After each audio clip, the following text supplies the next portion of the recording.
What's up, guys, and welcome to the Infinity Flux Letters page, episode number 42. I'm Matt. I'm Andy. And this is our, I guess now, weekly live show where we go live every Wednesday. We've and jinxed it now. I know, we have to do it now. Shoot, there's no getting out of it. But yeah, we go live every Wednesday just to talk to you guys about, comic books. What did you buy today?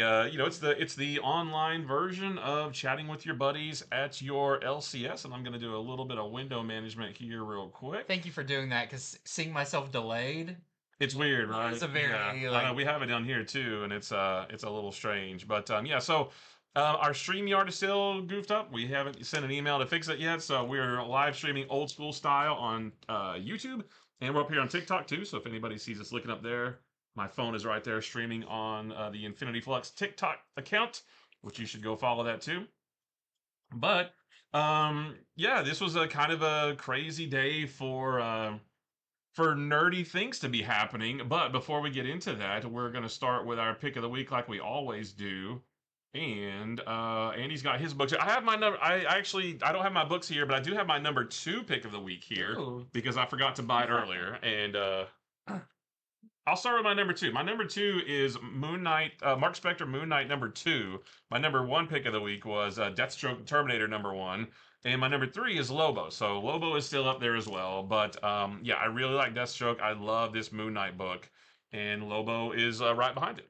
Yep, my pick will probably be Lobo. Of course, I love Battle Beast, but that felt more like a continuation of the ongoing story, so it wasn't quite as wow. Yeah. It was just a good issue, or should I say Gadzooks.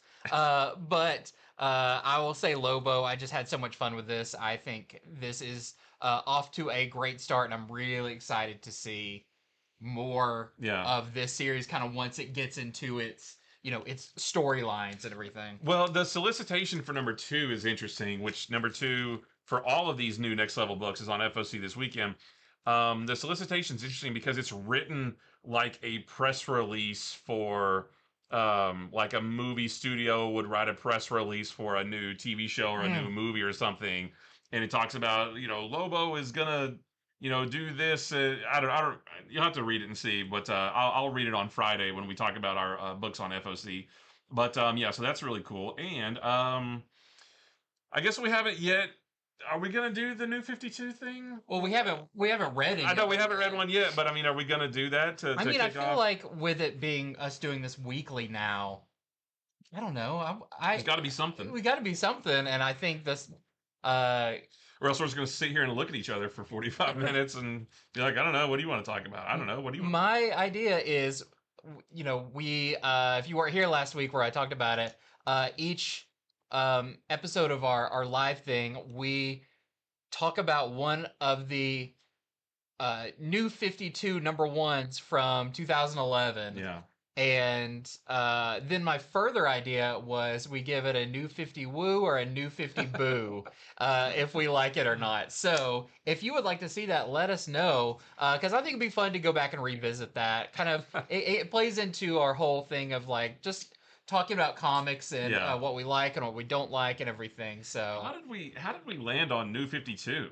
There's a lot of them. Well, there's 52 of them, right? Well, plus the second wave as well. I think it's that, and they all came out concurrent, so it's just this mass of number 1s that all kind of represent an era in comics at that time. So Nathan Allen says that sounds awesome. So I guess it sounds awesome until we start doing it, and then y'all will be like, "Please stop!" Yeah, until I'm like, "Oh my gosh, I can't go through all these again." Easy Reader, what's up? I would love to see that. Okay, well, maybe we'll start. Should we start next week? I guess alphabetically going through there. Oh, you know what? Actually, we can't start next week because we're not going to be. I don't think we're going to be doing a live show next week because you'll be gone that Will weekend. I be gone?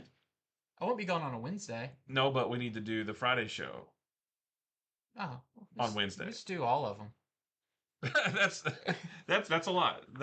Or we could start earlier or something. Yeah, that's a lot for one afternoon. Oh yeah, the New 52 review or something like that. Yeah, New 52 in review or something like that. Yeah. Actually, it's 15 years. This year is 15 years. Yeah, okay. Since That makes it sound like we know what we're talking about, or we planned this. What's up, Vixen on TikTok? Andy, I sent you a Facebook request. Cool. I'll have to check on that. I get Facebook requests and I kind of leave them sitting there and stew, and then I go back Yeah. and like go through each of them. I actually do kind of hand agree to friend requests because I look at them like sometimes I'm like, do you have anything to do with what I do? Like, Right, is there right. any comic related content on your thing, or does this just look like someone who just went through and hit friend request a bunch of times? So yes, I actually do go through and hand pick stuff. Okay, I will look for mine I on there. blindly accept every follower request. Like I have so many pretty girls who live in my area Well, that those follow me are on. real. We Well, live in I'm assuming they do, right? a Yeah, very good there's a lot area. of lonely moms that live 5 miles from me. Um, so yeah, well, this is a big. So we really we're comic book fans first and foremost, Yeah, and it sounds we like we're about to like and well, but where I'm going with this is yeah. we don't really talk about the movies too much, the MCU and the DCU and all this stuff. But today is a pretty big day because the new trailer or the first official trailer for Spider-Man Brand New Day was released, and I watched it a couple times. I guess you watched it a couple times, and I watched it once. just once, okay. Yeah, it was as I was going out the door, going to work, and I was like, "Oh, dang, that came out!" Because I saw, You're because watching it while driving down the road, and well, I was getting ready to go, and I looked, and immediately my first thought is like, "Ah, this is an AI thing or whatever." oh Because yeah, but then I saw like it was, on YouTube they can be like, four different channels posted this. right, Like it'll show you like, yeah, oh, that feels pretty, you know, pretty like legitimate if they're yeah. all posting this. And so I watched it, and I hadn't watched any of the leaks or any of that Yeah. stuff.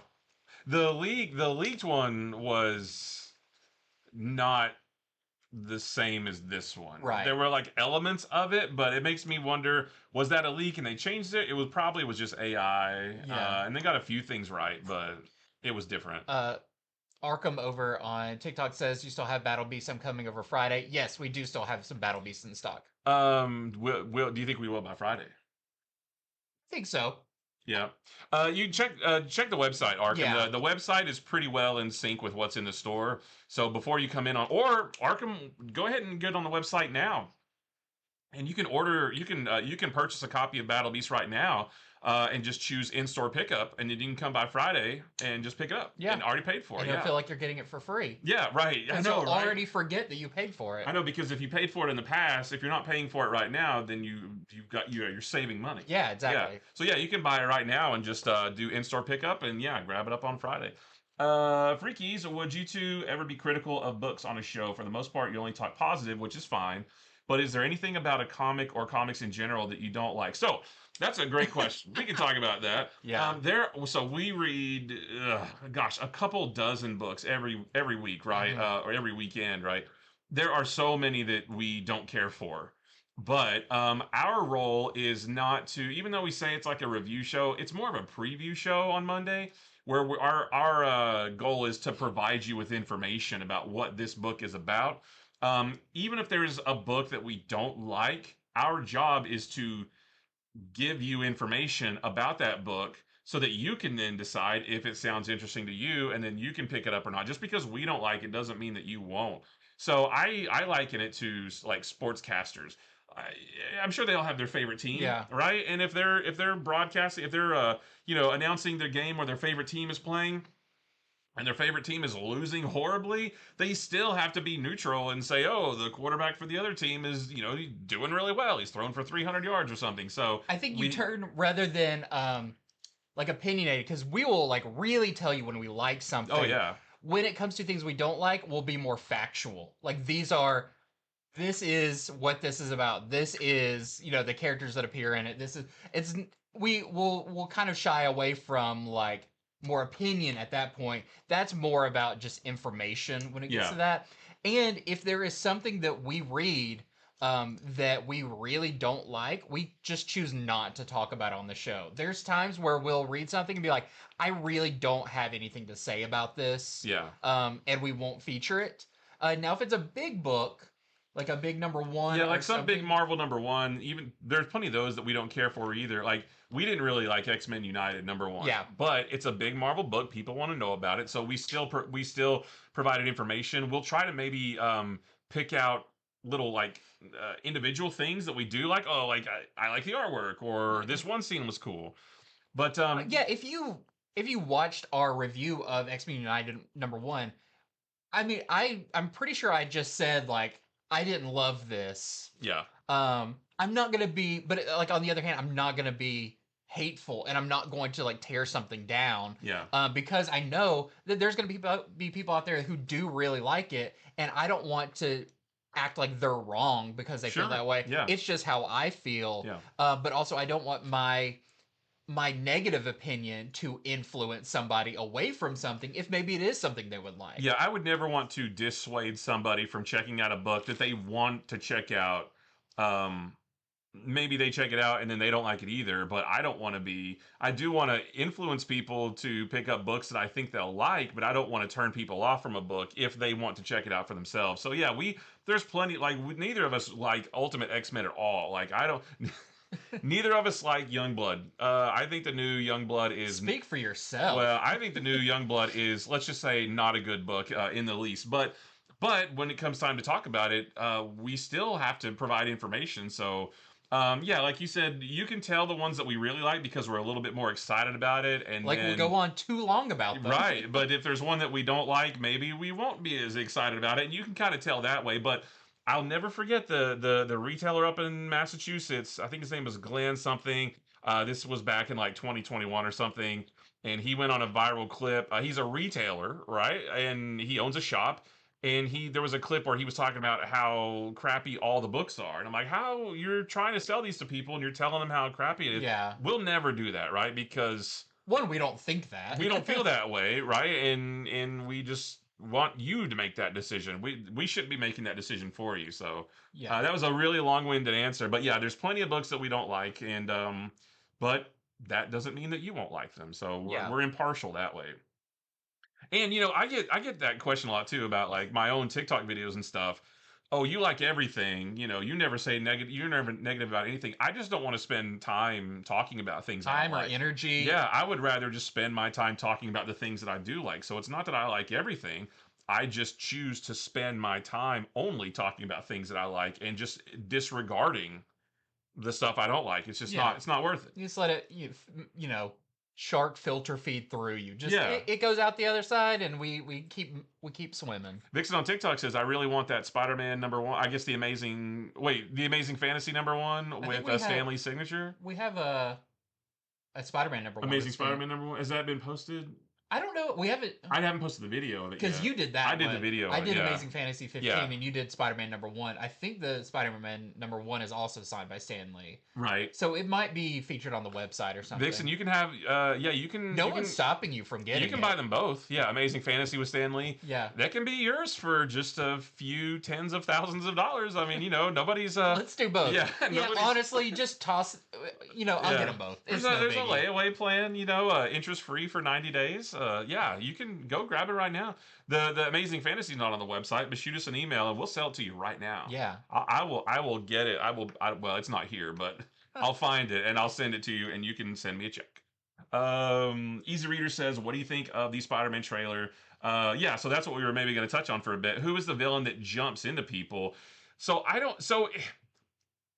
AIPT says, oh, that's obviously a reference to Mr. Negative, who can control people's minds. But the way, I don't know, I'm not convinced by that. The way they made it did look like, what's that movie with Denzel Washington, where Firewall. there's a villain who actually can Deja jump vu. from person to person. It's almost like a horror movie. And the way they showed that scene, it does look like there is something that's jumping, fallen. Thank you, Stoner Punks on TikTok. That's Wow. exactly it. It does look like something or someone is jumping from person to person instead of just one guy controlling minds. So I'm not convinced that it's Mr. Negative, but I don't know who it might be. It doesn't seem like the work of a telepath, right? A telepath seems like they would just like stand in the corner and just make somebody do something. But in this one, it was like there was a woman who was smiling, and then she slumped down, and then this other guy perked up, and then he slumped down, and then another guy perked up. That doesn't seem like the work of some kind of telepath to me. But I don't know who it is. Not jumping into people looked like the Void to me. Like from From Century. Century? Yeah, I don't know. I think a lot of that's, I don't know, maybe a lot of that stuff either is going to be like in that montage. Like if it was Mr. Negative, it would just be in a montage of villains, or I don't know. I mean, it could be. Because Mr. Negative was rumored to be in the movie. I don't know if that's still well. There's follow the comics, right? There is that new Spider-Man Brand New Day miniseries from Dan Slott where Mr. Negative, it takes place back during the original Yeah. Brand New Day, but Mr. Negative is featured in that. So we did some research earlier, and if you ever want to know what the movies are doing, look at what the comics are doing. Not because the comics and not because the movies adapt the comics, but because the comics feel like they have to follow the movies. Yeah, and it doesn't mean like new stuff coming out either. It could be look for like reprints of things that Sure. coincide, Yeah. and that's what we did with this, where we kind of had some ideas about what the story would be for the new Spider-Man movie, and we're pretty sure we figured out at least some of what they're taking from. Yeah, so I was in here earlier. We were talking about it, and I had mentioned that I was like, I don't know. It looks like they're borrowing elements from the other storyline, which is the storyline from 20 years ago that resulted in Peter Parker, Spider Man getting organic web shooters. Yeah. And I was like, it looks like maybe they're doing that, but I'm not sure. One way you'll be able to tell is if Marvel announces a new collection, a new trade paperback of the other, Yeah. and then we went and looked it up, and sure enough, Yeah. on FOC in a couple of weeks, there is a new printing of the trade paperback of the other storyline. Comes out in June, about 6 weeks before the movie comes Yeah. out. And the minute we saw that, we were like, there you go. I mean, what other reason would Marvel just I don't know if it's been like solicited yet, but it's out there. Because yeah, they reprint stuff all the time, but it's when they like handpick a story from 20 years ago that is not relevant. Tyler says, "Evening, gents. Oh, are we talking about the other and Moreland later?" Uh, Yeah, I agree. uh, yeah. So I'm pretty sure that it never is a one for one No, no, adaptation, no, no, no. but I do think that is indicative of they're going to be pulling elements from that, Sure. and they want you to, they also want that to maybe be in Target and stuff, Yeah. to go along with it. And they've done this for pretty much every movie. They've Yeah. reprinted something that kind of coincides with a character that's featured in it or something. Or they made some new miniseries or something. But yeah, when we saw that there's just randomly a new trade paperback coming out of the other, then that made us realize, okay, there again, not a one for one adaptation. I don't think anybody's thinking that, but borrowing elements from that, and that leads me to my theory. And it's Tinfoil hat time. yeah, just a theory. I don't do this often, but I'm doing it now. My theory is that Sadie Sink will be playing a female version of Moreland. That's what I think. Again, I'm not one of these guys who's out here definitively saying Sadie Sink is definitely playing Jean Grey. I can't wait to see it. I'm not declaring anything, but my guess, my educated guess based on all of this information is that she will be playing a version of Moreland. There's another character called Shatrath who is a female character and has ties to the Web of Life and the Spider Verse and all this stuff. But I think, but she wasn't involved in the other storyline, and I feel like that's a little bit too far out there. Well, that character is almost too many layers deep, Right. to be able to easily explain.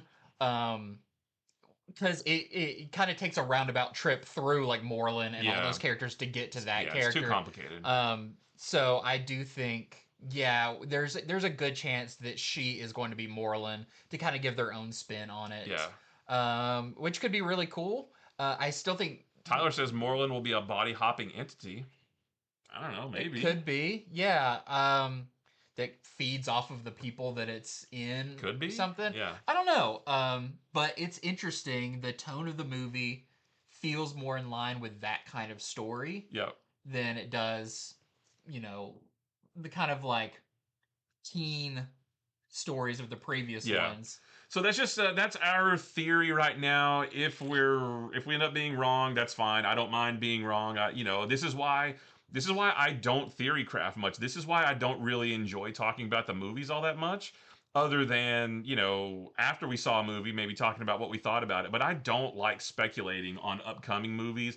And we get questions all the time. Who do you think's going to be in Doomsday, or who do you want to play Batman, and all this stuff. I don't care. I'd rather just wait until the movie comes out, because you can have an hours long conversation about, I think this is going to happen because this, and then this book, and then on that page and that scene, and then by the time the movie comes out, none of it is true, Well, and you because just also spend these all that trailers time. are handcrafted to not show you things. Yeah, So you're making a prediction, but there's whole elements or characters or things that you don't know. So yeah, you're trying to base that off of the scant information you yeah, have, and that is easy to craft it towards the wrong yeah. direction.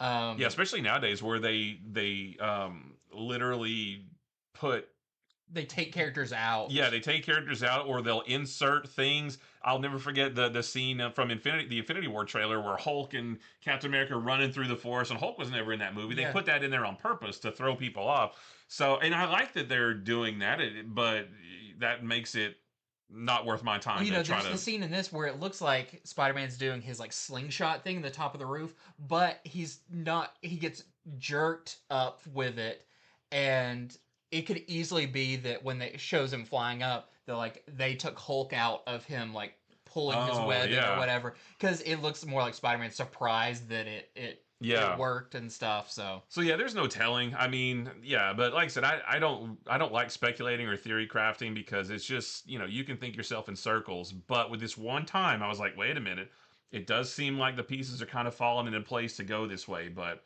if it ends up being wrong, I don't care. It's not. I don't care either way.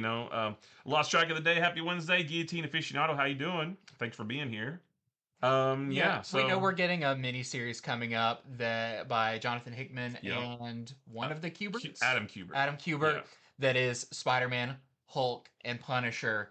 That's another thing to maybe look at, to be like, okay, I see that You mean when it comes out? when it comes Yeah. out, Yeah. about like what kind of the direction they're going or what they're trying to say with this. So I don't know how much we can glean from the story, though. I think they more just want to have a book with those characters Yeah, in it. I to don't have them know. on the cover. Sure, yeah. I'm confused about Doctor Doom. Is Robert Downey Jr. playing Doctor Doom, or is Tony Stark Doctor Doom, not a Marvel reader? Well, we don't know, Nurion. I mean, that's another thing. Is They like, have said he's playing like Victor Von Doom. I He's think not Tony Stark. I think there was a picture of his chair, like, the actors sit in a chair when they're not doing takes, and I think there was a picture of his chair that said Victor Von Doom or something like that. So, it's weird. If he is playing Victor Von Doom, I don't get it. I don't really. Hopefully there's some story reason there Yeah. for why he is that, but I don't know. It will not be that would have not been my choice No, of how not at to do all. Doctor Doom.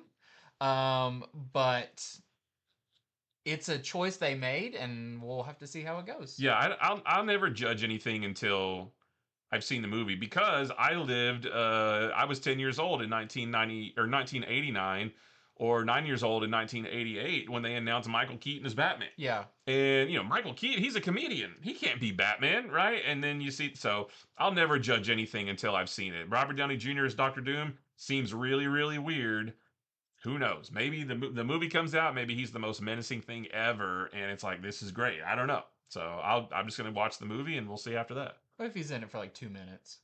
Oh man, probably it'll probably be something like that. Everybody's freaking out about. Oh my gosh, he's doing this. He's doing that. He's in the post credits stinger at the Yeah. end or something. Yeah.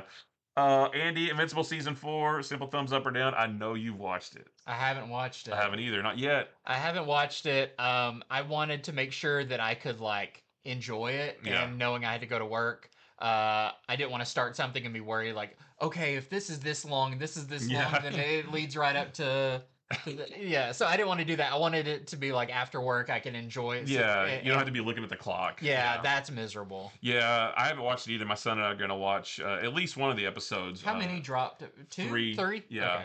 Yeah, we're gonna watch that in a little while.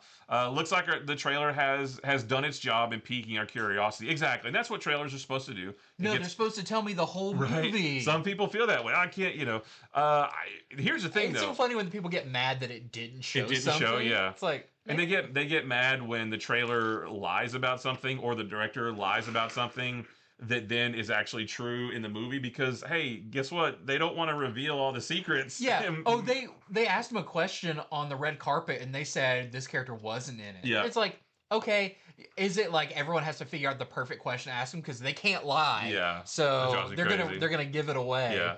But here's the thing. I don't want any more trailers. Like this is enough. Yeah. I didn't need this trailer. I was already going to see it anyway. I don't want any more trailers. Um, I'm sure we'll get more as well in the days leading up to the movie's release. We'll have TV spot number 17, TV spot number 18, Japanese TV spot. That's when I'm completely out. Oh yeah, I don't watch. Any I don't of that watch stuff. any of the TV spots. Thankfully, I don't have like cable, or if it's Same, like yeah. comes across on YouTube or something, I can Yeah. easily either skip it or just not watch Yeah. it. So yeah, I don't. It's fun to see the first one, and it's like cool. Okay, now I'm good. Because it's not like okay, if it was like a year and a half out, it'd be like okay, well we got. Yeah. But it's like it's coming out in a couple months. Yeah. I don't have to wait that long. Yeah, watching the trailer like a year out, like the Dune Part 3 trailer came out yesterday or the day before, and that thing doesn't come out until December. I had no problem watching that because I know I will forget everything I saw Yeah. by the time that comes out, so no big deal. My Road Trip Adventure says, hi, hello, how you doing? How's it going? Freaky says, thought I caught a glimpse of Doom in the Spidey trailer, but I really only can confirm Tarantula, Scorpion, The Hand, and Punisher. I didn't see Doom in there anywhere, but all the other ones, yes. And Boomerang, too. Yeah, there's also with the recent story of like Punisher and the Hand, it's like, oh, are they gonna like Yeah, lean into I don't anything think like so. that? Or I hope that because Scorpion's in this, we get more Scorpion in the comics. Because Scorpion hasn't been Yeah. around in quite a Yeah. while, and that's one of my favorite. I love Hydro Man. I love Scorpion. I love that like next tier of Spider-Man Yeah, like villains. the B list. Yeah. Yeah. Yes. Plus, Scorpion looks great. He doesn't have his like mask That's on. what- Other than that, he looks great. He's got the big old tail. The tail's like really the long. tail's big. Yeah. I mean, like that's all. And Tombstone's gonna be in it too. It's like, hey, just give me a movie where Tombstone is like the big bad and he sends Scorpion out to fight Spider-Man. I don't need all this metaphysical. Your DNA is changing. You're going through a metamorphosis. I don't need that stuff. Just give me like, hey, Spider-Man fights Scorpion and Punisher shows up to help, and that's about it. Yeah. They're still dealing with people forgetting that who Peter Parker is. You can throw that in there too. That's fine, but I don't need this. Your DNA's. Oh, so the guy that was talking about the spiders have 3 stages of life. I wonder if he's Ezekiel Sims. Yeah. I mean, if we're gonna do the other, we might as well throw in everybody, right? So, just a guess. I don't know, but I don't know. Wasn't he in Morbius? That guy? Ezekiel Sims, wasn't he in that?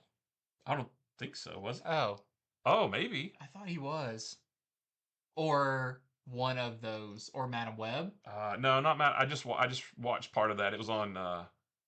Well, you watch it every night. I do to fall asleep. It was on. I think it was on like FX or something, and I had it on. Trailers are often better than the movie. I agree, and that's because they're specifically curated, right? Yeah. What was the trailer that came out that everybody just recently that everybody said was terrible because they're like, oh, a trailer is supposed. Oh, Lanterns. Oh. The Lanterns trailer, which I thought looked fine, and everybody's like, "Oh, a trailer is supposed to get you excited, not make you not want to watch it." I'm like, I don't know, I don't see the problem, but whatever. Man, there's so many. That info requires people having watched Morbius. Here we go. I think Morbius is way better than most people say it is. It's not a good movie. I think but... most people just use Morbius as the joke Yeah. of Morbius, which is fine. We saw it in theaters. But we Yep. also saw Craven and Madam Web. And Madam Web. Dude, I will see any comic book movie in theaters. I don't care if they ended up making the who's the guy, the Spider-Man villain that Bad Bunny was supposed to play? Muerto or something. Yeah. I would have watched that in theaters. I'll watch any comic book movie in theaters, no questions asked. Probably the Thursday night preview night. I'm down to see all these. So I'm part of the problem. I'm the one who's supporting all this stuff. People I have my hot take on the trilogy of Sony films, and it's that Craven is really boring. It was Um, boring. that's its problem is it's boring and there's nothing like super exciting about it. Um, Morbius is not boring, and it's really goofy. But my pick is for Madam Web because it's just crazy. It doesn't know what it's Oh yeah, doing. it's all over the It's all place. over the Yeah. place. It is the most like unhinged of the movies, and I think that makes it the most watchable. So I would actually watch Madam Web again because the P in Pepsi falls off and crushes someone. Yeah. I want to know, did Pepsi approve that? Like, Yeah. there's so many weird choices. There's some weird acting. Having Sydney Sweeney play this character that's supposed to be like 15 or 16 is a very weird Yeah. choice. Well, it's weird to have Julia Carpenter, all the spider characters that were in it. It was weird to have all of them before Peter was ever born, and then they became the spider people later. Yeah, But how did they do? I don't I like it know. because it's just a It's bunch of nonsense. yeah, yeah, there's a lot of edits. I feel like yeah, that is so far out there. On TikTok, Steb says trailer felt less MCU and more Sonyverse. There was a lot in that trailer. I think there was a like whoa, there's a lot of characters in this trailer. It kind of has parts of like Yeah. now we're talking about this, now we're talking about this. I I think it's like a fine trailer and what they chose to show, but I would have maybe shown less than what they Well, showed here's in so here's it. what I think about that, and I've heard a lot of people say, "Oh, there's so many characters, and how are they going to do this and this and this with all these characters?" I think that actually we haven't seen very much of the actual main story at all. I think a lot of those scenes that we saw, the scene jumping at at the hand, or the scene that homages Peter Parker's Spectacular Spider-Man #1 with Tarantula, or the scene where you can see Boomerang. The scene that homages Amazing Fantasy 15. I think those are just little vignettes that are going to be in a montage. Yeah. That Spider-Man is there's going to be a news report. Spider-Man has been very active saving the city, and then boom, boom, boom, boom. You get all those scenes, and then you see him getting the key And to they're the probably city. going to look like iconic covers every Yes, time there's that because it's like we don't really have to like explain everything right. around this. It's just isn't this a cool shot? Yeah. And also wink and a nod, this is like the cover. Yeah, so I think a lot of the scenes in the trailer are going to amount to about 3 minutes in the movie, Yeah. which I'm fine with. I like seeing little like a montage of like just quick little references. I don't need all of those villains to have major stories, and I don't need to see Spider-Man fight Boomerang for an hour and a half. Yeah. So I think that even though it looks like there's a lot packed in that trailer, I think it's very spread out, and then it'll be compacted, and actually the real story we've barely seen. Well, my only thing is I kind of wish I hadn't seen Scorpion in that. I kind of wish I hadn't seen some of those because it's like it would have been cool to be in the theater and then be like, oh, Scorpion! Yeah. Like even knowing they're in there, but like, oh, we haven't seen them yet. Now we're seeing them. Yeah. So hopefully there's more like. Well, we haven't seen Tombstone. Yeah, we saw like there's like a snapshot of it. Was there? Yeah. We saw Aunt May's Tombstone. Oh. Too soon, I guess. I don't know. Yeah. I need a soundboard with yeah. It's a negative. Yeah.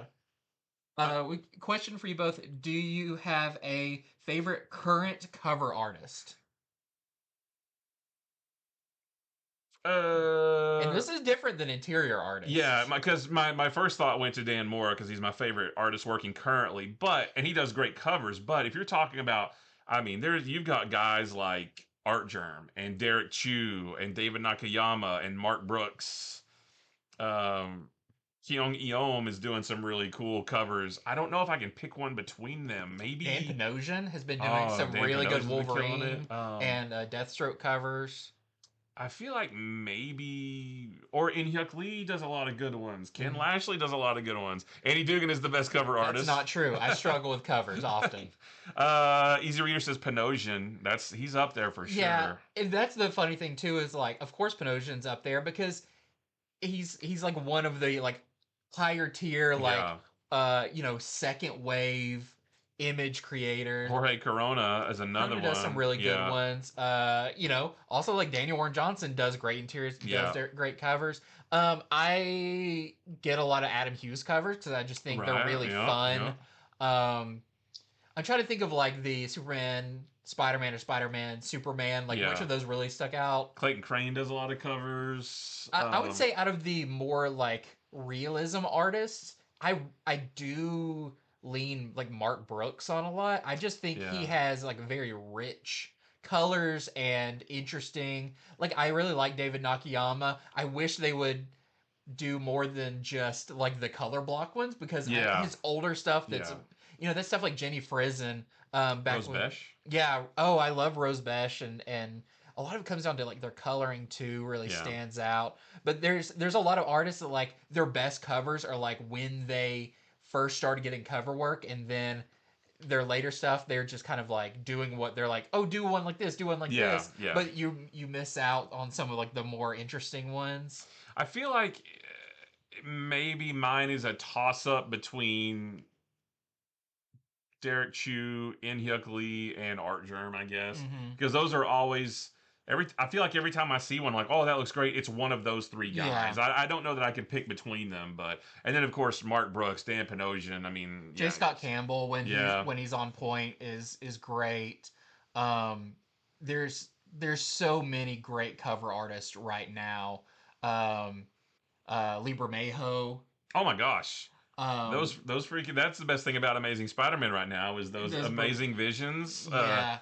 Um, oh, who did that really good Batman cover on the Joker issue where he's standing looking in the tank? Oh, I don't remember, but yeah, that was right. Batman number 7, and it's slightly tilted, and you've Yeah, got Batman and Joker. I don't remember who did that, but that one looked phenomenal. that one was Yeah, great. So yeah, there's I mean, there is a overwhelmingly huge number of great cover artists yeah. right now. Real Fake Comics says Dork, White Sky, 51, Murder Drones, Narco, Nectar, or Cocaine Hippopotamus. Which one did you guys like best? Probably I mean, I would say Dork. Dork. Yeah. That's the one that I am currently buying. I am also buying Murder Drones, but that feels like an obligation. Um, no, it's obligation because I'm hoping that one day they'll put my covers in it. hmm Um, Or put your covers on one of the issues. Yeah. yeah, I could print it off and do that. Staple it too. Get some double sided tape and just tape it on there. Yeah, but out of those, we've only got the first White Sky. I will be Yeah. really interested in the second issue because That's the first issue was a lot of like teasing and a lot of like, ooh, what's going on? What's going on? yeah. And when I found out like what's going on, I was like, that's real cool. But that was at the end of the issue. So I'll have a better opinion after like second issue of White Of Sky. all of those, yeah. The you didn't necessarily like the Cocaine Hippo Massacre. Yeah, that one wasn't from. It's a little Yeah. it's a little much. It's much. It's a lot. Yeah. I thought it was fine. It's I liked it, but it's not one that I would be getting. Yeah. Um Yeah, Dork for sure right now. One, it's really, really fun. I like the artwork. It's colorful. And two, we've just had more of it than the other ones. Yeah. yeah. And, a lot of number ones today are setup issues for number 2. Like the number 2 is where things really get going a lot of times. Yeah. Any rumblings of more Milestone characters other than Static returning? Not right now. It's promising that the Dakota Incident is going back for a second print. Yeah. With a great Dan Mora cover of Static. But we were even on a call with a retailer call with DC it was probably 2 or 3 weeks ago now, and they had said at the time that they don't have any plans yet. I think that may have been even before The Dakota Incident came out. no, well, it had already come out, but I think that was before it was announced that it was going back to second print. Yeah. So maybe now things are changed, but there hasn't been anything, and I don't even know if Static is coming back yet. I think so after reading New Titans Mhm. #1, uh Wait, you mean the one that came out today? Yeah. 31? yeah. No, Okay, yeah. yeah. The first issue of the titled New Titans. I am not convinced that Static won't eventually be on that team because the characters they show on the cover, I have questions if those are even really real with how they appear in that issue. Right, right. So that they teased like Static and Cassandra Cain and stuff in the Kids Are All Fight Uh-huh. special. I feel like there's a chance that that actually will end up being our team or an amalgamation of those Yeah. two. Because as much as I love Stephanie Brown, I don't know if her and Don't see her being a Yarflor and Titan. stuff are actually the Yeah. ones who are going to end up being on the team. I think Static will be around. I don't know about the rest of the other Milestone characters, but after reading the Dakota incident and the story that they told, my instant thought was I want to see more of this story with these characters. So I hope Yeah. they do more. We just gotta, the pre-order sales have to be there. Yeah, That's if you didn't pre-order the Dakota Incident #1, pre-order the second printing. if you want to see those characters, pre-order the second print. Yeah, Yeah, and not just buy it when it comes out. They don't see those numbers. yeah, The numbers that count are the pre-order numbers. that's your, like you said, that's your vote. Yeah, That is you pre-ordering is you voting to make more of that thing. Yeah. on TikTok, do you know if they will reprint or make facsimiles of the entire Invincible run? We actually kind of know the answer to that. No, they're not.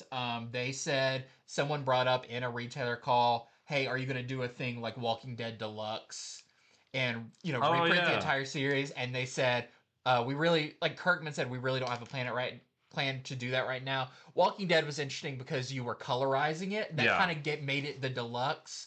Um, I think maybe we'll see like more facsimile or reprints with different covers maybe for like key issues. Hmm. Maybe like when another you know maybe they'll do like Invincible #19 again, first appearance of Battle Beast, or maybe they'll do first appearance of Thrag, or they'll do first appearance of Conquest, if it makes sense lining up with Yeah. some other media at the time. But they're doing such such a great job keeping in print the collected editions. That's what they kind That's of what they're focusing. emphasized Yeah. is if you want that, you can get it in like pretty much any Yeah. format.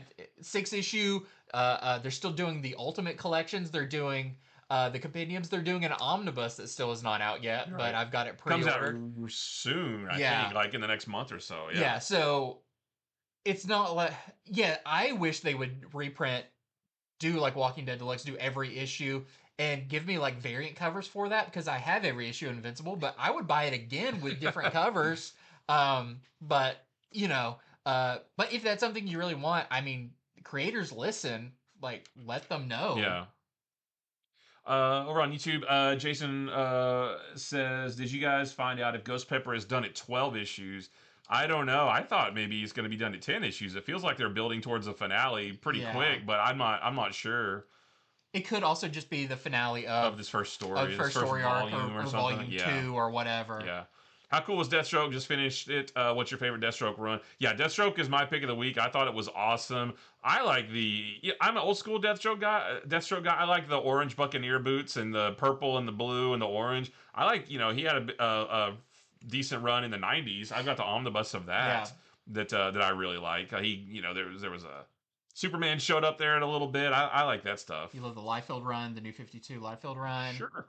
Um, That is a comic that exists. Yeah. How long is Exquisite Corpses going to go?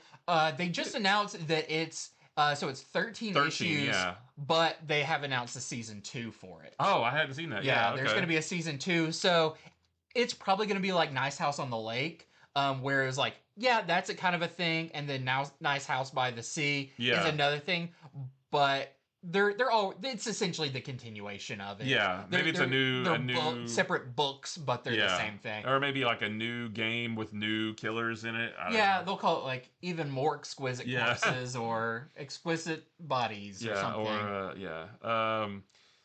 Oh, and about the new Titans, are they changing the whole team? Red Hood is my son's favorite character, so he'll want to read it if Jason Todd joins the team. Well, so we do know about that. yeah, so there's New Titans, which is the book right now. There's also a Teen Titans book coming up, and that's where Jason Todd's going to be. He's going to be like their mentor. The mentor, the teacher, yeah. So that's where Jason Todd's going to be, and I think that's going to be really cool. And that uses some of the other characters from the Kids Are All Fight, like Mr. Terrific, Fair Play, and a Quiz Kid or something like that. I don't know that he was there. Was he not on that? I don't think Okay. so. But there was somebody else who was. But we've seen the lineup of the characters that are going to Yeah. be in that and Yeah. everything. So if he likes Red Hood, that's going to be the Yeah. book for that. I don't think Red Hood's going to be appearing in New Titans. Right. Right. Unless it's a cameo I don't spot or remember who something. the writer is for Teen Titans, but Daniel De Nicolo is the artist. Yeah. And I really like his stuff, but I can't remember who's writing it though. I'll make sure to pre-order Teen Titans. Yeah, it's not up for pre-order yet because Yeah, it's still kind of far out. Yeah, but- I mean, we haven't seen a cover for it. Yeah. All we've seen is some concept art Yeah. and them confirming what it is. Yeah. You know, it's a little bit closer than like Jonah Hex and everything, but I'd say it's another wave or two out. Yeah. For announcement. My issue with Nice House was reading it weekly. I guess monthly. By the next time, I couldn't remember who was who. Same. I bought every issue. I read it monthly, and I could not remember. I could not tell you a single character name in that. Nope. I'd be like, oh yeah, I remember that character. I don't know their names. Yeah. My problem with Nice House by the Lake was after 6 issues, it basically just reset and did the same thing again. Oh man, I was. And mad. I was like, I think I'm done Yeah. here. I can't really do that. I can't go through that all over again. Yeah, but I do agree. Some things are better read in trade. Absolutely. I think that series is. I think a lot of Tynan stuff. He tells big stories. Yeah.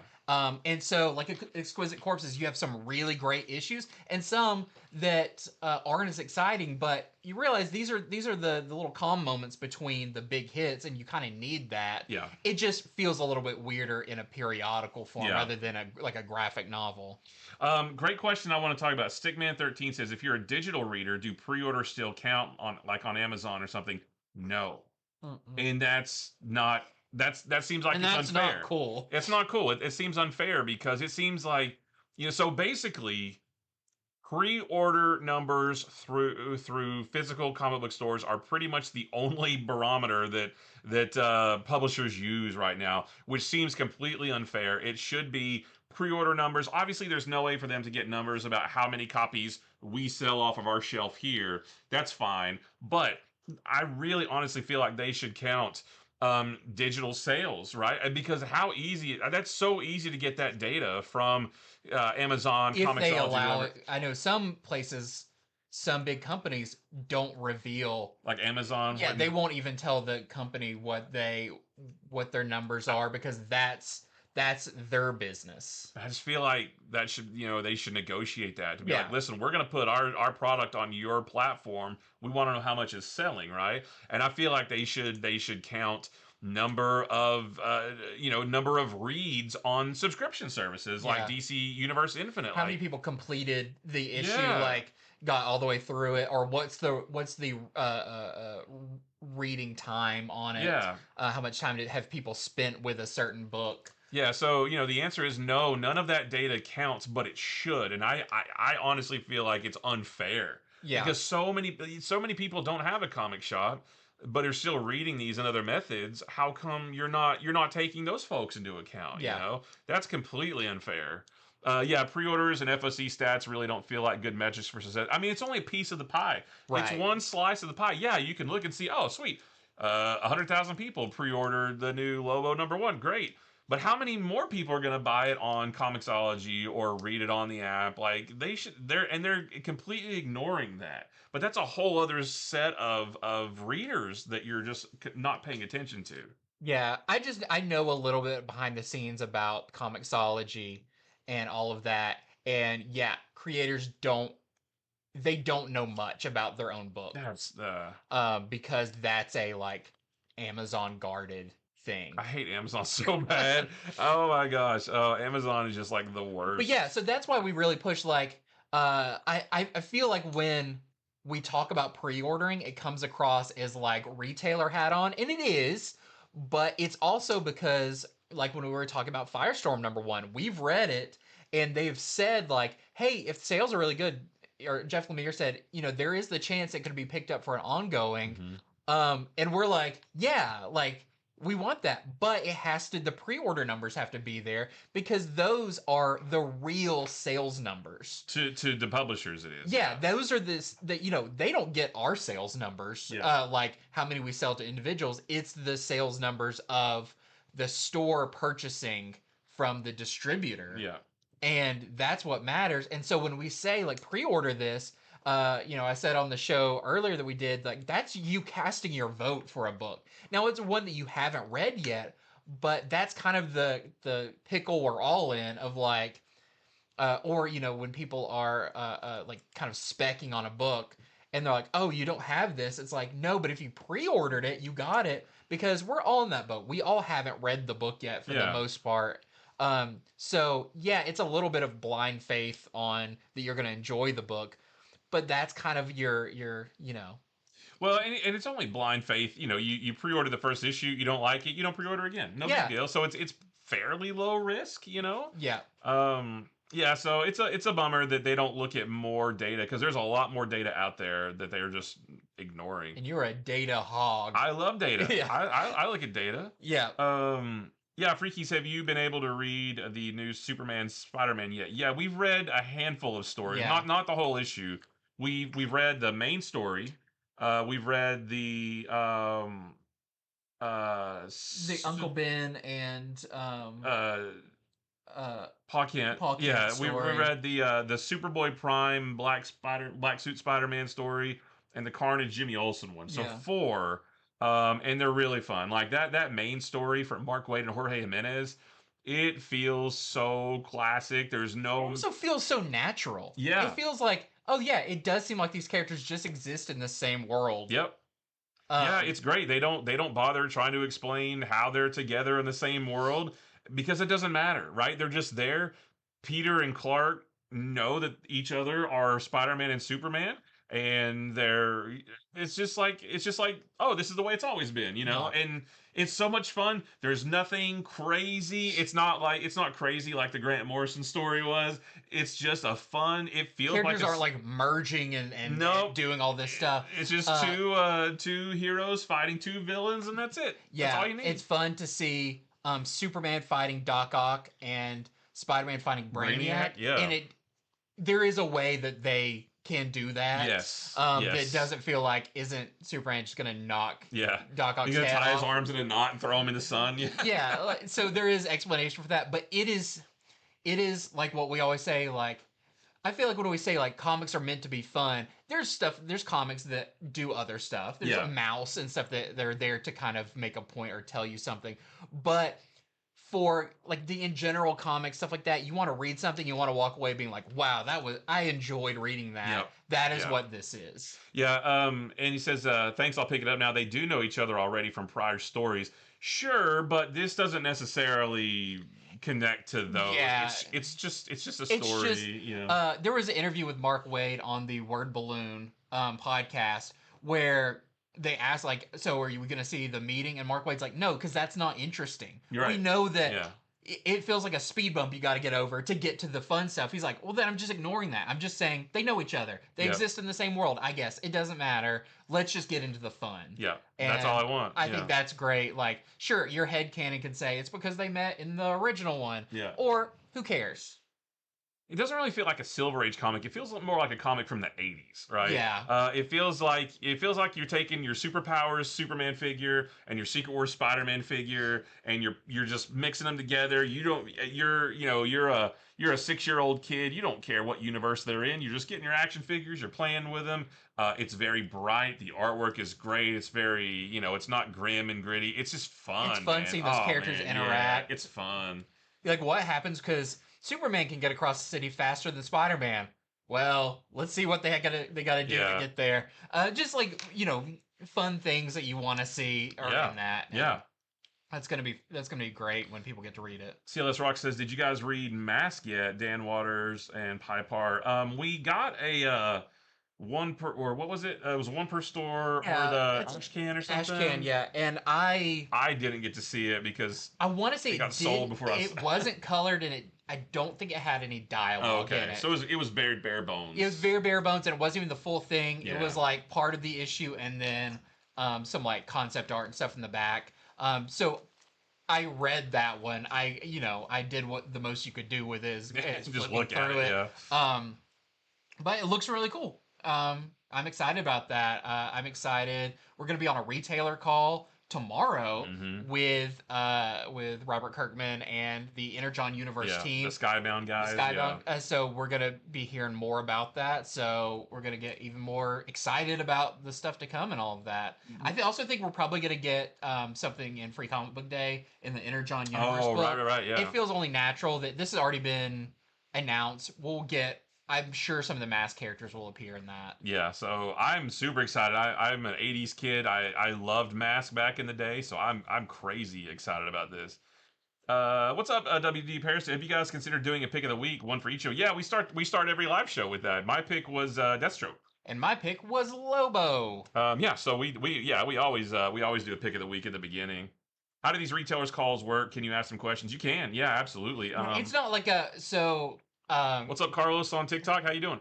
uh there's a chat that you can ask questions Yeah. in, and when you sign up to like, hey, I want to be part of that, a lot of them will have a little box that says like, hey, is there any questions you want to ask first? And so those are kind of like put in the pool that they'll answer Yeah. during it.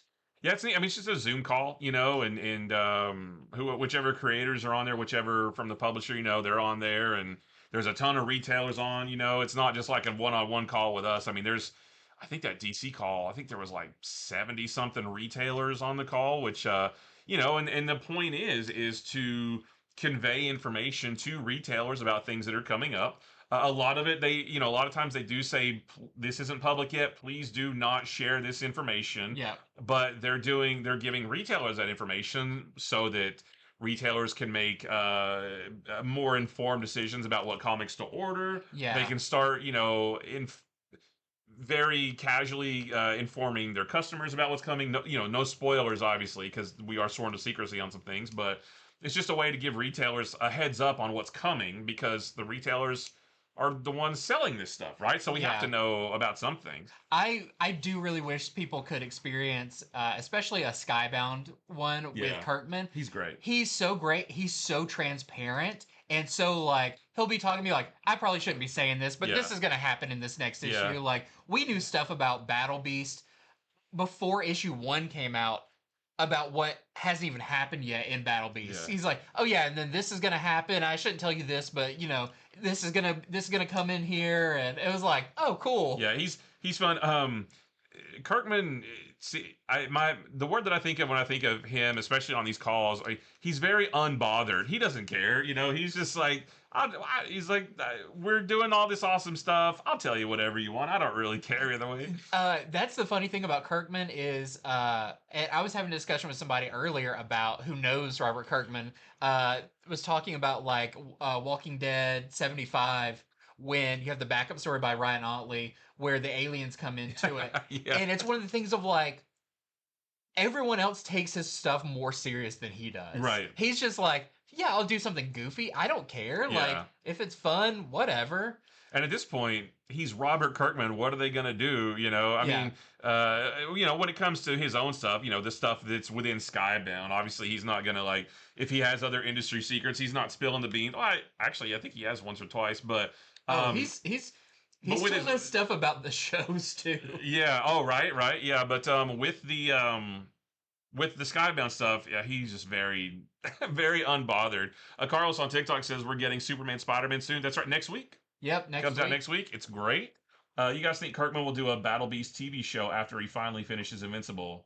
I don't think so. I still think we're so far away. What they've announced, Yeah. like the next 3 seasons Yeah.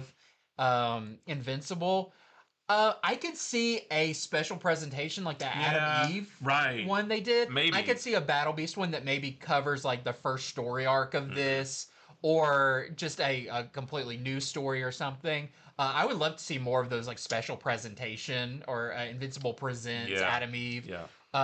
Now that one had precedent because there was a Invincible Universe Presents Adam Eve, and then it was later collected in Adam Eve and Rexplode.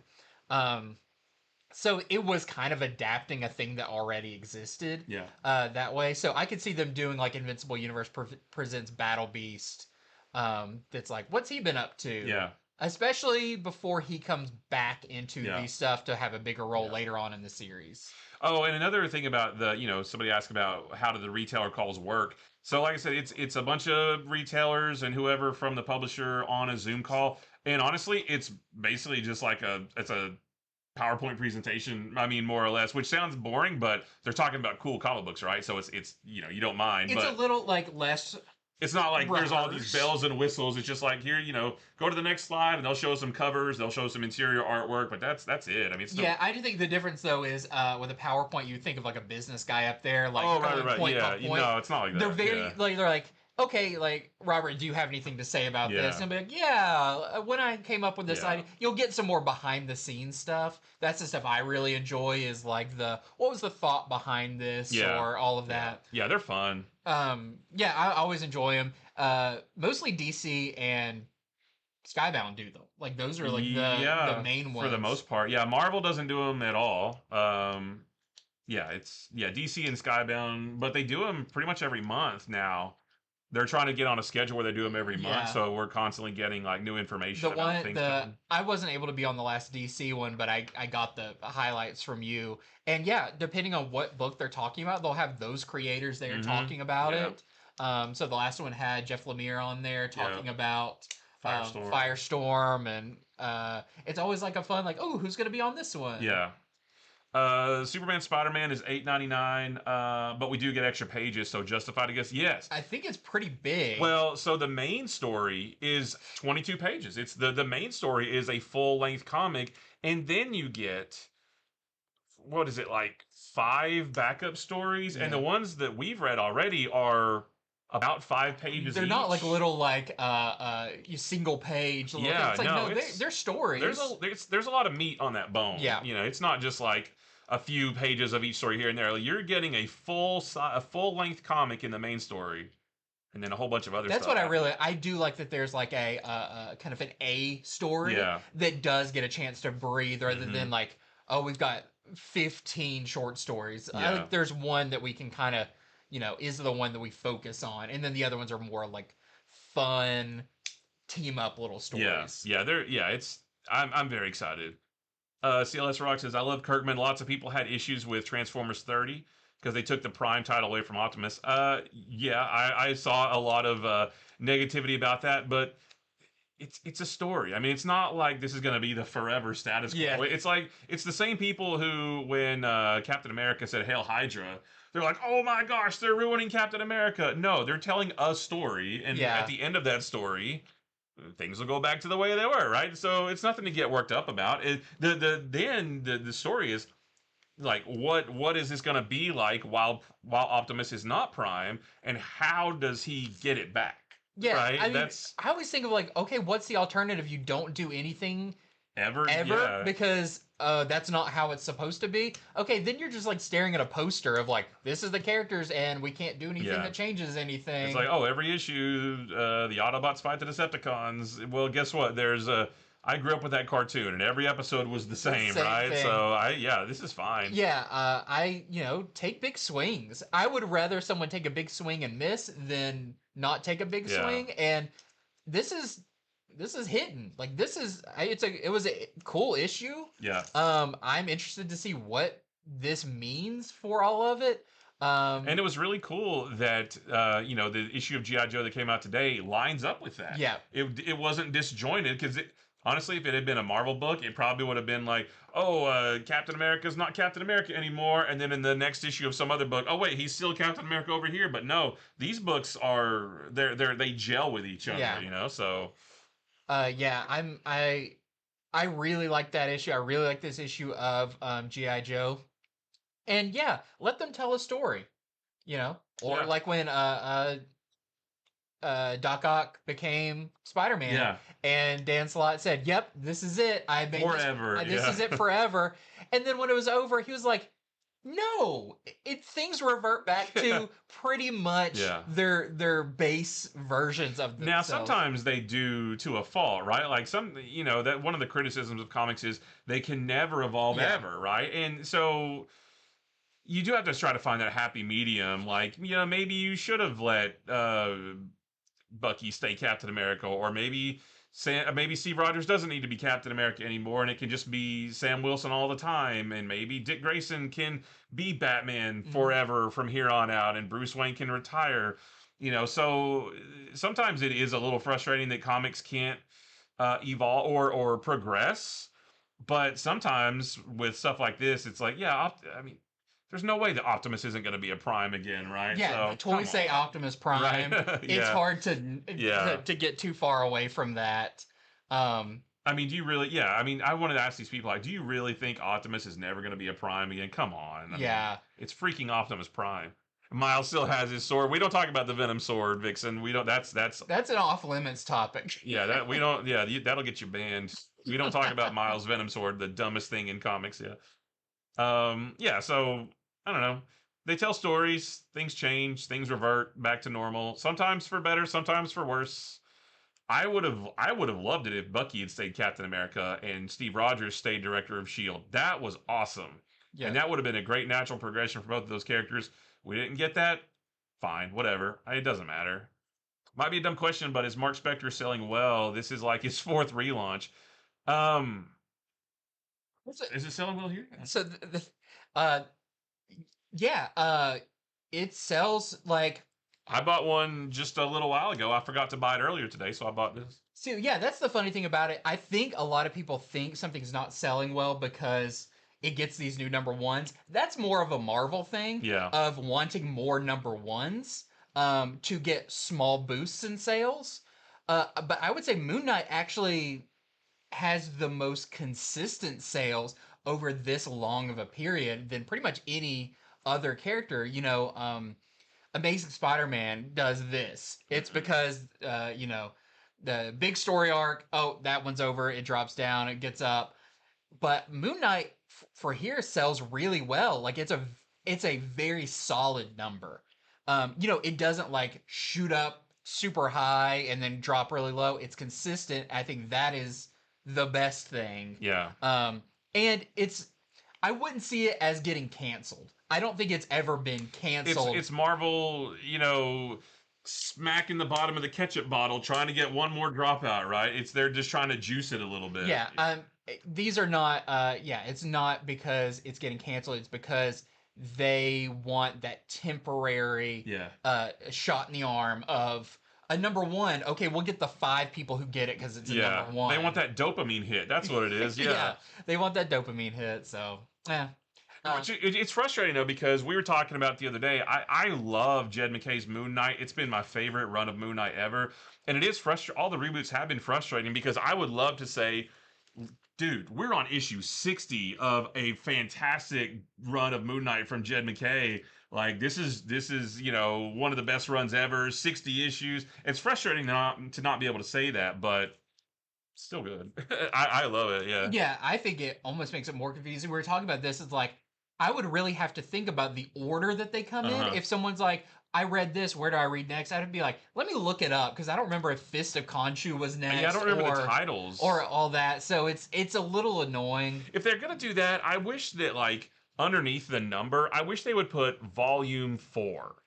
Oh, and then you could say, oh yeah, you need to read Moon Knight volume 1, and then just get all the other volumes after that. So it's frustrating that they choose different names. I'd rather just put new volume numbers on them. I think if Moon Knight really does end, it's because Jed McKay is told all the stories he wants to tell. Yeah. And then I think you'll look back and be like, that was one big, good, long run of Moon Knight. Probably Yes. one of the longest runs Moon Knight has ever Yeah. had. Yeah. Um, Vixen says, "Do you think Dakin will lose Helverine and revert back to himself?" I don't know because I mean, yeah, probably. I feel like more than Dakin losing Helverine, I think that eventually Dakin as Helverine will just sort of fade into the ether. Yeah, I don't know that he'll lose it, but I don't think I just feel like one day they'll just stop using him altogether. yeah. Until they need a big Wolverine story or Right, right, something. yeah. But yeah, I feel like I think it's a fun idea as him as Helverine. I almost wish Helverine was just a separate character altogether Mhm. because it does feel like It's kind of almost what Cosmic Ghost Rider was a joke of like, well, he's Punisher, but then he became this, but then he died, and then he became the Herald of Galactus. Yeah. It's like, okay, there's a little too many layers on this character from their original. Oh, Freaky's on YouTube says he can't exist without it. Oh, he was dead. That's right. Dawkins was dead, and I forget the spirit's the demon's name, but like went into Dawkins and like revive. Oh yeah, I forgot Yeah, about that. but no characters ever come back from the dead. Well, that's true. I mean, they've done things like that before, where oh, somebody possessed somebody else and brought them back to life, but then that thing went out, but the person was still alive. Yeah, They found a soul that was trapped right. inside Yeah, of a yeah, thing, and they yeah. got that one, and then okay, they're back. So yeah, we may get a like one more Wolverine centric story that fixes it. I feel like when this run of Inglorious X Force is over, I don't know if it's 5 or 10 issues or whatever. I feel like he'll just disappear. Mhm. For who knows how long. Oh, on YouTube, Tensat said, "I'm not going this year. Are you guys going to C2E2?" I am. You are. I'm not. But yeah, Andy Yep, will be coming up there. pretty much next week. Andy and our buddy Alex Ogle, who's another local artist who has done covers for Amazing Spider-Man, who's done some artwork on the outside of our store. Yeah, the two of them will be there. That weekend is my son's 18th birthday, and I thought maybe I shouldn't skip that. We'll have another 18th another birthday. 18th birthday. Yeah, 18th. 18th part two. The second anniversary of his 18th birthday. 18-2, Lost in New York. Um, Nate Boy says, "Can you talk about Battle Beast?" I can and could all day. How much time you got? The issue that came out this week was really fun. It was. I do think it's a little weird. That we had the 5-month hiatus to come back, and it's still basically the same story. Yeah. It didn't wrap Yeah. up, and we're starting a new one. This one kind of picks up basically where it left off. He didn't defeat any of the villains in the previous one, and he's still going to be working at that. It's not like they left that planet Yeah. in the end of that issue. I think this storyline is going to be like a 2-volume story. Mm. I think by issue 11 or 12, that's when he's going to be done fighting Juggernaut and the Colossus. Yeah, 2 X-Men characters. I love when Juggernaut and Colossus fight. Yeah. But I think the real You need to draw that. You need to draw Battle Beast fighting Juggernaut and the Colossus, but it's the Marvels. But I think the bigger story that they're building is that Viltrumite story. Yeah. That's what it's it's funny. It's an old Kirkman trope or whatever that he doesn't do too often anymore, but it was done early on in Walking Dead and in Invincible, where you'll be reading and then there'll be one page and you'll be like, what's that about? It's like a character like stewing a pot. Yeah. And then 50 issues later, Yeah. you find out Yeah. what that is. I think that's the Viltrumite thing, and that's going to be the big story in this. But he plants it, and that's actually a thing he got from Eric Larson, who does it in Savage Dragon, because he's a huge Savage Dragon fan. Yeah, that was my favorite too. CLS Rock says, "Why can't Andy do art full time? He doesn't have the discipline, Honestly, just lazy. He's just lazy. Yeah, If you will pay me to be full time, I'll do full time. The hard thing about being an artist is that does require consistent work, and unfortunately, I'm not at the level where I immediately get off a job and start another one. It's kind of, let's hope. I get off a job and then it becomes kind of like, okay, I had a bunch of like irons in the fire. Let's go back and check on those. Yeah. Okay, this one's heating up a little bit more. Yeah. Let me talk to that one a little bit more. I always have like people I'm talking to, editors and publishers and stuff, but a lot of these things take a long time to simmer and then one will launch off and be like, then randomly one day I'll get an email and be like, hey, we're gonna start this. Do you wanna be part of it? And then you're like, oh yeah, but it's those in between times where it's like, nah, I can't do this full time because there's not constantly that a steady stream Yeah. of income or work. Well, it's actually because he does too much for the store, and if he ever left, like we'd be in a pickle. I So have made myself invaluable. invaluable. I am like a cornerstone that you pull me Yeah. out, and things would crumble. Yeah. Not saying you couldn't do this YouTube show without me, but I'm actually employed here and you're not. Yeah. No, you have So to. things would a lot would be shaken up from Like that. I'm semi-employed here Yeah. in a different way. I'm alternatively employed here. In a unique way. Picked up the McFarlane cover of Battle Beast after I saw it on your show. Yes, awesome. That's the Yep. one I got. You got all of them, I right? got I Yeah. got the majority of them and the second printings and all of that. So yeah, I got that one plus. Plus, right? Yeah, no, that's the one I like. The minute they first showed it, the minute it was first solicited, I was like, yeah, that's the one. Do we still have any left of I the? think we do. We ordered quite a Okay, bit. because I remember us saying like, if you want this, you're gonna have to pre-order because this is gonna go. Yeah. But then again, I guess you goosed up the numbers so that we did have enough. Yeah, I mean that's the thing, but that's what going back to pre-ordering, that's what it does is when I see like, oh, a lot of people pre-ordered this, then I'm gonna bump it up because I'm like, that's the one people are voting on, Yeah. so I'm gonna get more of that. What's hard is when a book has 15 covers and I go like, no one pre-ordered this one. I might not order any of this because it doesn't seem like the interest is there. Right. So you can't just expect like stores to have everything because it seemed like there's no Yeah. interest. Why would we order something if they're not interested? Pre-orders in it? again. The pre-order goblin strikes again. You got to do it. Vixen says Bumpkins is paid through Only Comics. I have no complaints. I'm taken care of. So yeah, that's no worries on my part. What is a good collected edition you guys are eagerly man. awaiting? I do, even though I've got it 15 different ways, I do really want that Invincible Omnibus. Yeah. I think that's really cool. I'm trying to think of something that's like, oh, I didn't read that as it was coming out. Well, I get this question a lot on TikTok about, what's your most anticipated omnibus coming out this year? And I'm like, I have no idea what's coming out. I just pre-order stuff and then just forget that it's coming until it shows up. And especially with omnibuses because they're so far out. Yeah. I hit pre-order on the website and then, 9 months later, it's like, oh yeah, I forgot that was. So I'm not sure. I mean, I always really like those the Energon Universe collector hardcovers. yeah. That have like the two different covers, and I Mhm. pre-order those every time, and it's fun to be like, oh, I want to get the Ultra Magnus cover or whatever. But like you said, it's like, and then one day I show up and they're here, and I go, oh, cool, it's That I'm waiting for a deluxe edition of the New Gods, all 12 issues. Yes, I hope they do, and I think they will at some point. An oversized hardcover, deluxe hardcover of the New Gods series. I will buy that in a heartbeat because I waited for so long for that for Dark Knights of Steel, and we finally got it. I want to say it was last year.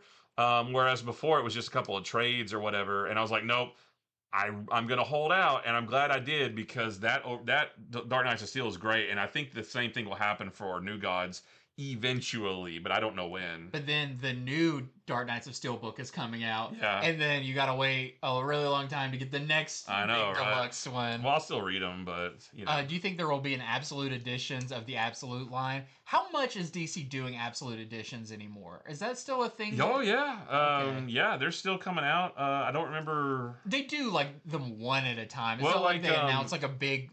Yeah, there may be a Number. couple at a time, but yeah, there's a new printing of Absolute Crisis coming, the Absolute edition of Crisis on Infinite Earths. But yeah, I mean, there some of them are reprints, but they're doing an Absolute edition of Red Sun.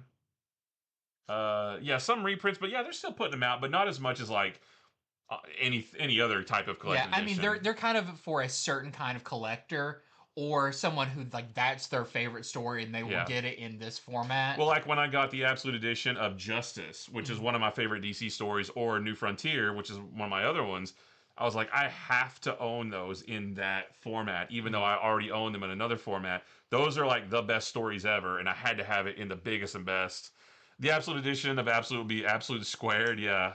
I just wanted to be on there twice. Absolute Batman. I do think we'll get maybe after so long we'll get some like deluxe editions It just feels only Yeah. natural they'll do something like that. I know for a while everyone's like, "Do you think they're going to do an omnibus that has all of them in it?" It's like, no, because they're all I, separate I wouldn't want things. that. No. No, it would feel very Yeah, disjointed I would and want individual omnibuses, which I think one day we'll get, but we're not anywhere what's close to about that the yet. average number of issues? Like 30? 30, 36 maybe? 30, maybe like 3 years worth, you Yeah, know? so once we hit those marks, we'll start seeing if we're gonna get those.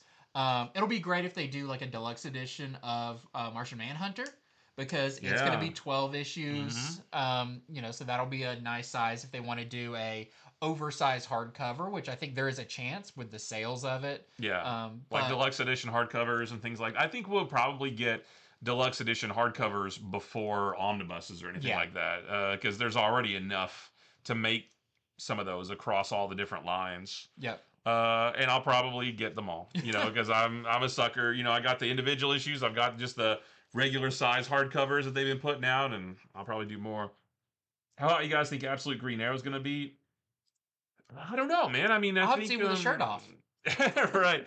I think everything Absolute is going to be big. There's a lot of questions around Absolute Green Arrow, so I think people are going to want to get it and read it to find out who the heck is Green Arrow, because I thought he was dead, right? I want to see Absolute Black Canary, and Yeah. yeah, so I think it's going to be big. I think Absolute Catwoman will be big. Yeah, I don't want to say I think Absolute Catwoman will be bigger, but because Absolute Batman is the biggest selling one, I think Yeah, more naturally people would be like, then I'm gonna get the one that's the closest to that. yeah, Um, but I think Absolute Green Arrow, I'm really interested now because even when Absolute Martian Manhunter, Green Lantern, and Flash came out, we'd only had a certain number of Batman, Superman, and Wonder Woman. hmm, But the numbers and the more awareness of all the absolute stuff is 10 times as high as it was yeah, oh then. yeah, So I want yeah, to see now people go, oh, it's a new absolute thing.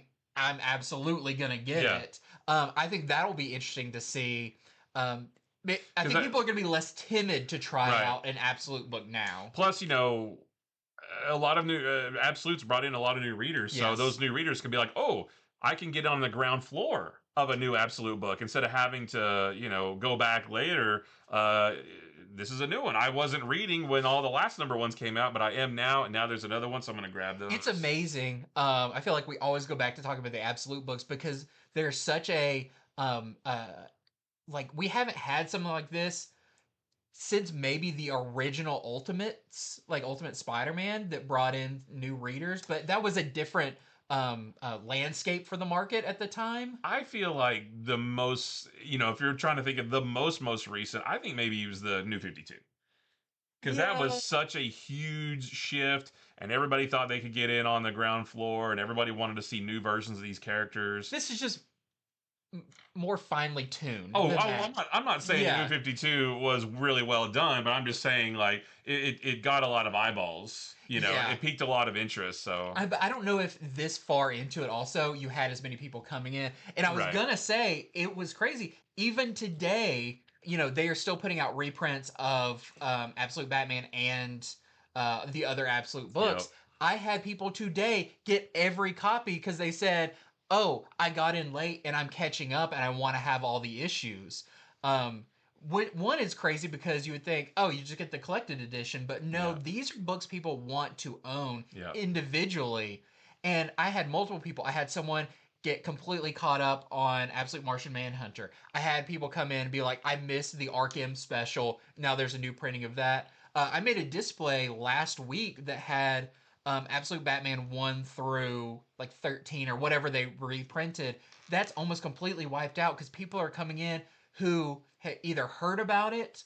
We still have people come in who go like, "Oh man, I heard about Absolute Batman. What is it?" The sales pitch for it's really easy, yep, and then they inevitably either pick up number one or they pick up the first few issues. It's still bringing in new people, yep. and that's actually kind of a crazy thing. There's not a lot of books that 12, 15, 16 issues in are still bringing in new readers Yeah. who are as excited. And order numbers for like number 18 of Absolute Batman are higher than number one was, which is Yeah. crazy. No, that never happens. You never have higher orders for subsequent books than a number one, but like the order numbers keep going up. I mean, it's insane. Yeah, it is like the healthiest I think I've ever seen uh DC, but a publisher in as long as I've kind of been doing this. Yeah. Because yes, New 52 or Rebirth or one all of those were very healthy at the beginning. They were, number ones, they were the marketing was really heavy behind them. This is the most organic that even past issue 5 or 6, which is where you see kind of a natural, storyline's over. Yeah.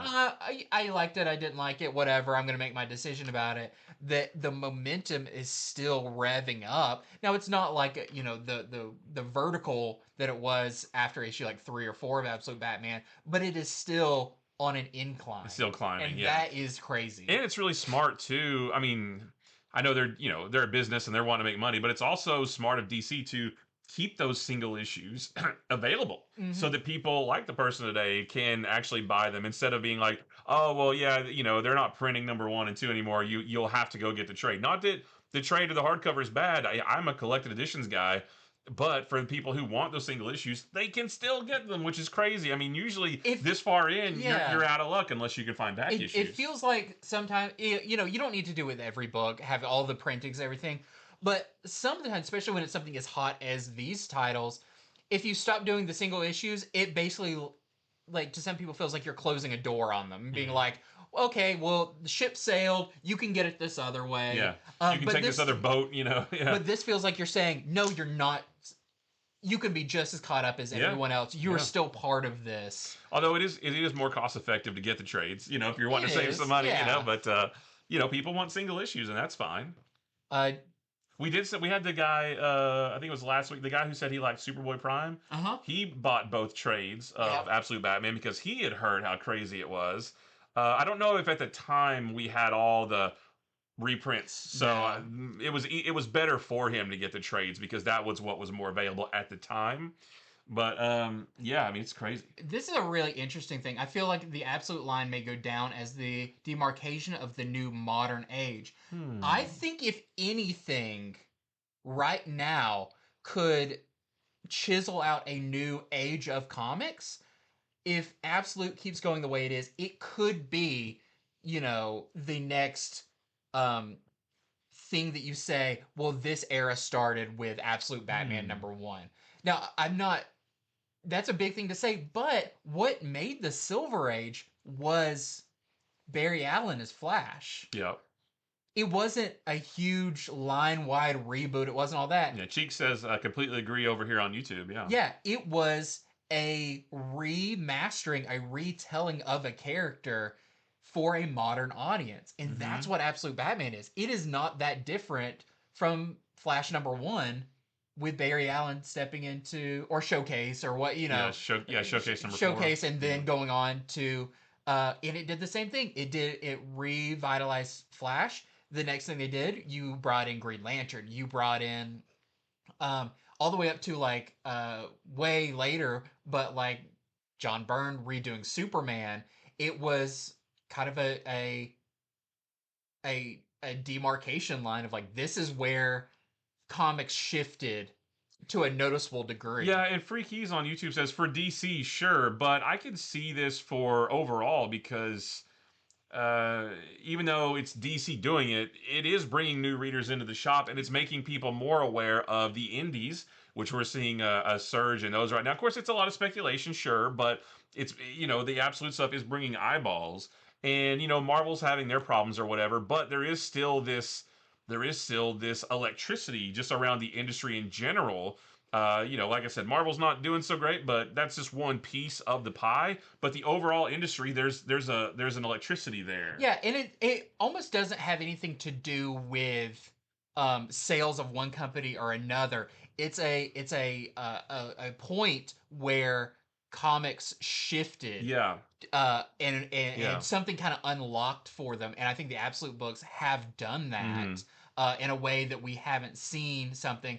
And at the time, like when the Silver Age started, it wasn't because Barry Allen was introduced as Flash, and Spider-Man did something. Yeah. No, it only takes one thing to shift the Yeah. entire market of comics. It takes one spark to light a fire, Yeah, basically.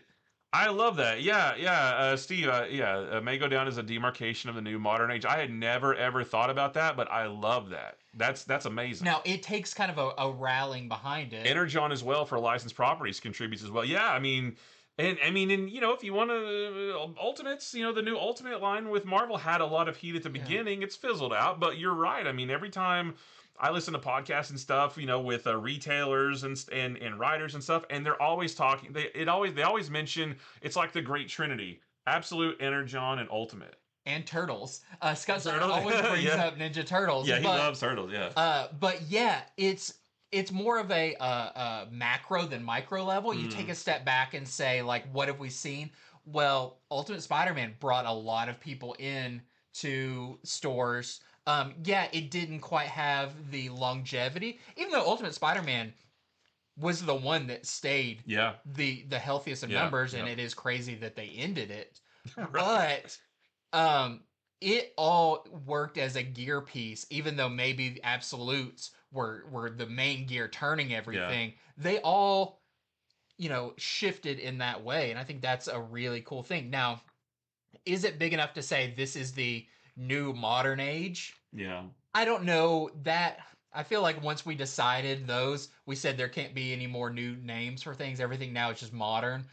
But in 10, 20 years, we could look back and say that was the. Well, yeah, because in 1956 they weren't calling it the Silver Age of comics. Yeah. We did that later, right? But yeah, so you're right. I don't know if we'll call it that now, but yeah, like you said, 20 years from now we'll look at this moment. Oh, there was a shift. Comics industry has never been bad. It's never been dying or anything like that. Like the usual suspects would have you believe, but it had maybe plateaued off a little bit, and then we'll look back at this moment and say, oh, it got a little bit of a jolt. It got a little bit of life back in it a little bit, and There's no doubt that whether it is a demarcation mark that we give a name to, it will still be looked like we say New 52 or yeah. like these moments that it basically encompasses like a time frame and a style choice Yeah. for that thing. There's no doubt that we'll be saying that. It's already proved itself. So what was that? 2024 then is when we got like Ultimate Spider-Man and Absolute Batman. I think it was 2024, Yeah, right? I feel like it will kind of represent, a decades of Yeah. comics. Dang, that's awesome. I love that. I love thinking that way now. I hadn't thought about that at all. But yeah, it will encompass the Energon universe as Yup. well. Mhm. They all kind of like hold hand. Like if I say New 52, I also think about like what Marvel was doing at the time. Yeah. 'Cause they were trying a lot of new stuff. Um, you know, it's funny how DC is the main one that sets that. Although you could say with Marvel, with like the MCU was kind of their thing that shifted Yeah, maybe. a industry. Yeah. But it didn't shift comics though. It didn't The shift MCU comics, hasn't yeah. shifted comics at all, unfortunately. We need Absolute Universe figures. McFarlane, hurry up and do that before you lose your Yeah, license. I agree. I actually think it's kind of crazy that we don't already have at least the Trinity in figures. Yeah. It could be because of McFarlane losing the license. Maybe. Um, There's that one really expensive Absolute Batman figure that I really, really want. it's like $500 for $600. It was two versions. There's like 300 and 500 or something like that. The one with like yeah. the bigger spikes is the Yeah. more expensive one. Oh, it's so tempting. If Mattel wants to come out swinging, their first wave of figures they announced for their collector line, they've already Yeah. announced their like all age line, Mhm. whatever, that those are fine. But for their collector line that they're going to announce for next year, needs to have absolute characters in it Yeah. to Oh my gosh. make people be like, okay, well then I am going to get these. Yeah, the Iron Studios. Yeah. I think that's the figure or That's the statue. There's a Sideshow Collectibles. Sideshow does. Oh I no, think. I don't know. I think. I don't remember who did there's a figure though. Yeah, it's got like cloth goods. And Yeah, I mean it's big. It's not like like a 15 inches or Yeah, something. yeah. He's a big. I think he even has like a big stand Wow. that he can go Yeah, on and oh my everything, gosh, and dude. wired cape and. if I cut out omnibuses, I could get all that stuff. Oh my gosh. Yeah, Infinity Flux 2060, Talking Absolute Batman 1, like Wolverine 181. Oh yeah, blind bags too. yeah. There's also kind of the age of we did kind of return to gimmick Yeah. covers. I feel like that's seen as a negative. I don't think it's a negative. I think for a lot of people, like Battle Beast was really fun, and a lot of that was really cool. And then some other companies take it and run with it. They're the kid who catches the football and they run off the field. And you're like, Yeah. well, they took that, but um, that it was done well, I think is really cool. Yeah. Yeah, Marvel could use a new editor in chief. Sobalski should move on. Well, I feel like that until there's some sort of change with editorial at Marvel, nothing's really gonna change with them. They have they're doing things their way, and until somebody else comes in with a different way to do things, I feel like it's just gonna continue to be that way. Yeah, that's the thing that we've talked about it before. Uh, Marvel could be putting out your favorite stuff right now, and that's awesome. In general, when people talk about, oh, a company is rebooting, that doesn't change anything. What changes is from the top down with Yeah. editorial. And until editorial makes certain changes, it doesn't matter what the stories do.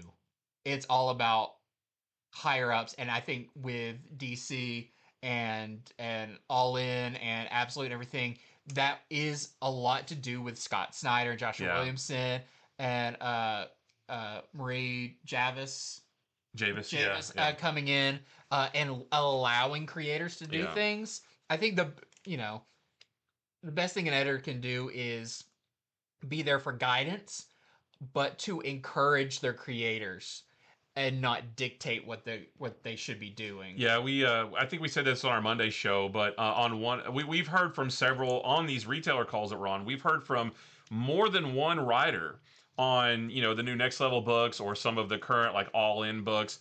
We've heard a couple different writers say I was waiting for editorial to tell me I couldn't do this. Yeah. And they never did. Yep. So I was able to do it, and it ended up being an awesome story. So it's not just like, because Scott Snyder said it once, but it's like, I can't remember. I think a Scotty Young said that about Lobos. I think maybe, I don't remember who else said it. I think Maybe Deathstroke. maybe with Deathstroke. Yeah, I think maybe Tony Fleeks also said I was or waiting. Scott Snyder said it about Absolute Batman, about being able to do crazy stuff that he didn't think he was allowed to do. Yeah, I think Scott Snyder. It was funny. He did say that he was talking to Scotty Young about Lobo, and he got the script, and he said they're never going to let you do that, and they never said no. Editorial never said no, and it shows in the books. Whereas Marvel is very top down. We need you to go write a Spider-Man book. We need you to go write a Punisher book. We just book. said that it's very like synergy based. Yeah.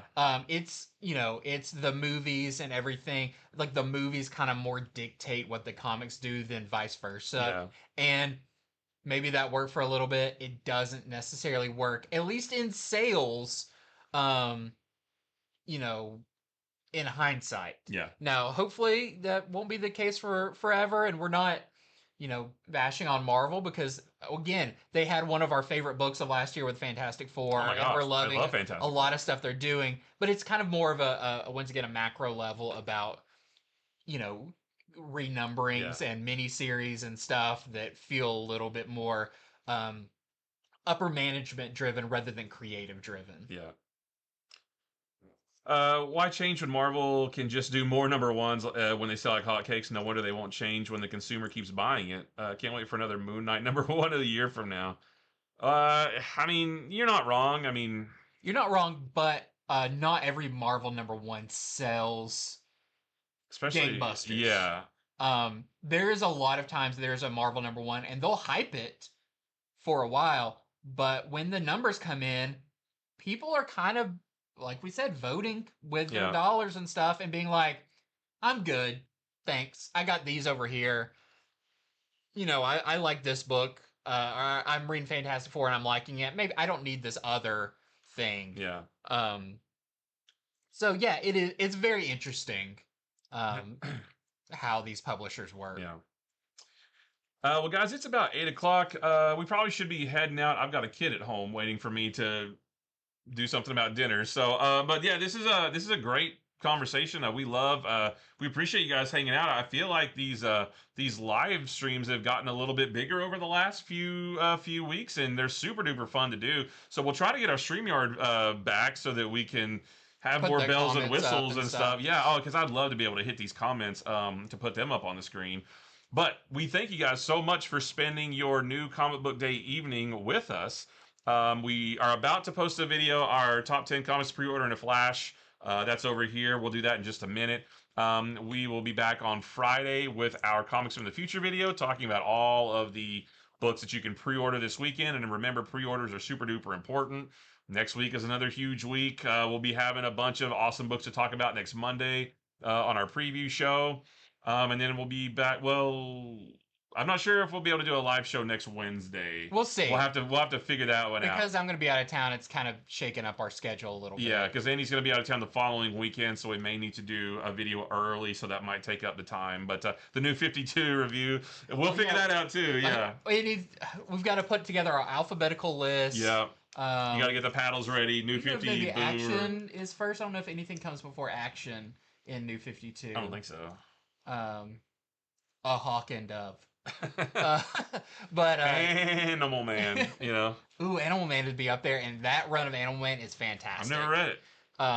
So yeah, this will be fun, and we'll talk about this further. We will figure that out for sure. But yeah, you guys have a great night. Thank you so much for hanging out with us, and we'll have some more videos up really soon. Bye bye. Bye. Still bye. Wait a minute, gotta hit the